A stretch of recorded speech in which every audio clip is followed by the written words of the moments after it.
welcome back to another installment of Last Week This Week, where we cover marketing news from last week. Let's jump right in. Soccer players like Cristiano Ronaldo hold a special kind of influence over brands. During a recent press conference, soccer player Cristiano Ronaldo moved 2 Coca-Cola bottles out of view in exchange for a water bottle and apparently made the market value of Coca-Cola downturn single-handedly. Okay, in reality, Coca-Cola's market value was already downturning, so it could be a mere coincidence that the market value downturned even more after the press conference. But what you can't ignore is that the perceived power and influence of a big player like him has expanded across the world. Athletes have the power to influence huge audiences, and athletes like Ronaldo now have the ability to pick and choose which brand they support and champion a cause if they so wish. Maggie, what else has been happening in the world of digital marketing? Well, media buyers are using a new tool to avoid misinformation. Media agencies have signed deals with NewsGuard to avoid running ads on websites that spew fake news like vaccines contain microchips. NewsGuards rate publishers on a scale from non-reliable to reliable, and then marketers use this information to choose which sites to avoid.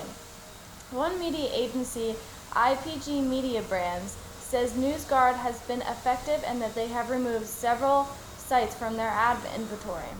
With the nature of programmatic advertising, the unreliable sites are not 100% avoidable, but NewsGuard helps media agencies to add more reliable sites to their roster. What else seems to be on the news today, Nate? Glad you asked, Maggie. We do have one more story. Let's talk about brands and how they must go beyond advertising to connect in a post-COVID-19 world. So digital ad spending actually increased by 12% during the pandemic.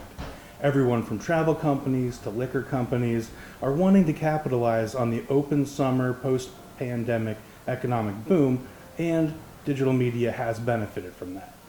Today, digital life is just as important as in-person life because people connect and interact with each other online as well as in person. More platforms like TikTok and Snapchat are on the rise, which allows users to share video content. This allows marketers to utilize those platforms and their audience to increase exposure of brands. While traditional advertising is still present, new and modernized trends in advertising are emerging and evolving. Well, that's it for this week, last week. Thank you so much for tuning in to this week's episode. And next week, we'll welcome to the return of Brian from Boy Scout Summer Camp. Thank you very much.